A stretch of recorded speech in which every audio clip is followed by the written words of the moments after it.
Anies diketahui memang sudah sejak lama mengincar kursi presiden. Bahkan sejak 2013 lalu. Kala itu dia ikut konvensi calon presiden Partai Demokrat bersama 10 orang lainnya. Ali Masikur Musa, Dahlan Iskan, Dinopati Jalal, Endriartono Sutarto, Gita Wirjawan, Hayono Isman, Irman Gusman, Marzuki Ali, Pramono Edi Wibowo dan Sinyo Heri Sarundajang. Namun ada beberapa hal yang membuat Anies tidak jadi bertarung di Pilpres 2014 itu. Pertama, konvensi itu bukan dimenangkan olehnya, melainkan oleh Dahlan Iskan.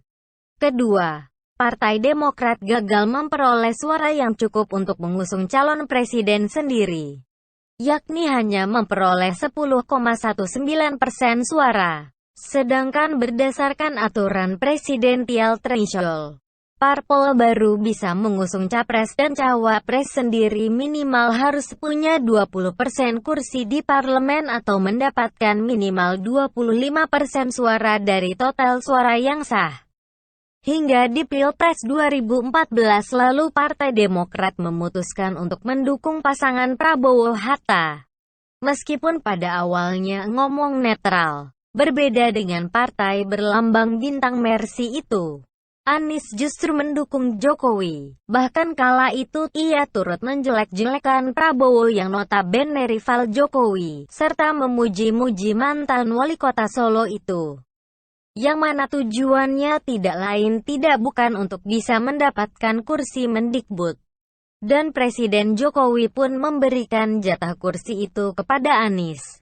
Tapi sungguh sayang, kepercayaan yang diberikan tidak dijaganya dengan baik. Hingga tidak menunggu waktu lama, ia pun didepak dari kabinet kerja. Nah, saat menjelang Pilkada DKI 2017 lalu, Gerindra tidak punya wakil potensial untuk diusung. Cagup yang mereka dukung sebelumnya, Ahok sudah resign dari partai itu. Ahok tidak setuju dengan sikap Gerindra yang mendukung presiden tidak dipilih lagi oleh rakyat melainkan oleh DPR kala itu. Akhirnya partai berlambang burung Garuda itu memutuskan untuk mengusung pasangan Anies Sandi. Segala cara pun dilakukan agar Anies menang, termasuk dengan menggunakan isu SARA serta politisasi agama.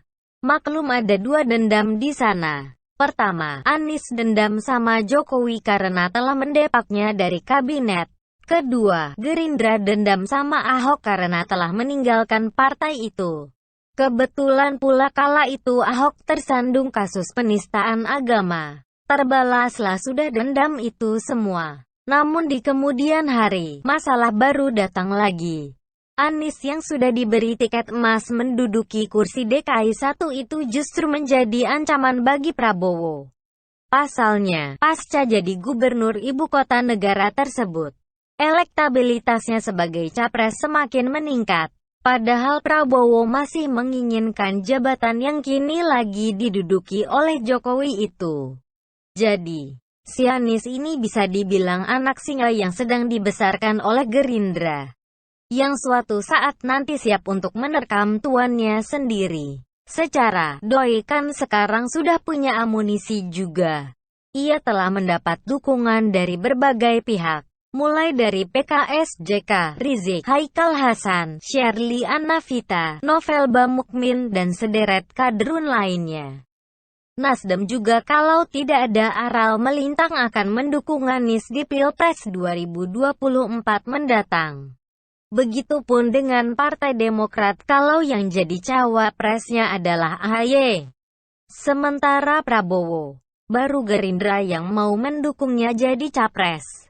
Partai lain belum ada yang menyatakan sikap akan mendukung mantan Danjen Kopassus itu. Kalau kadrun mah gak bisa diharapkan lagi. Karena sudah kadung kecewa dengan Prabowo yang mau saja ditunjuk menjadi menteri oleh Jokowi.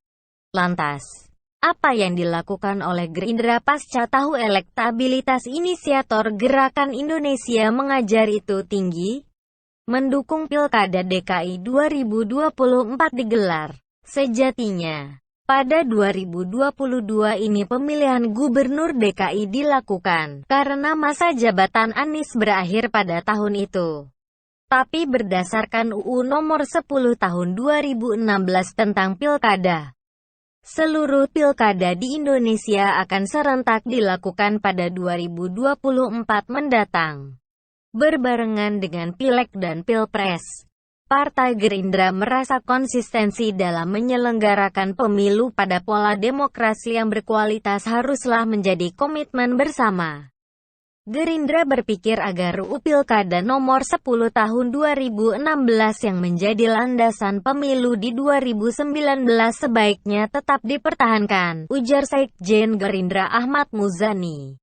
Pertanyaannya, apakah Gerindra menolak digelarnya Pilkada DKI 2022 ini merupakan langkah untuk menjegal Anies? Berikut beberapa fakta untuk menjawab itu semua. Pertama, kalau Pilkada DKI digelar pada 2024 maka Anies akan menganggur atau menjadi warga biasa selama 2 tahun.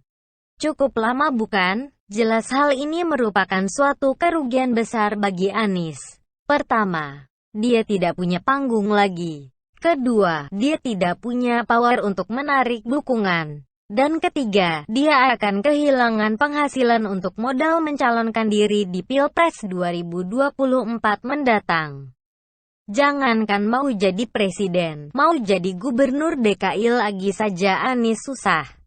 Karena ia petahana, tapi seolah hanya seorang pengangguran. Dengan demikian, jika Pilkada DKI digelar pada 2024 dapat dikatakan Anies akan kehilangan sebelah sayapnya.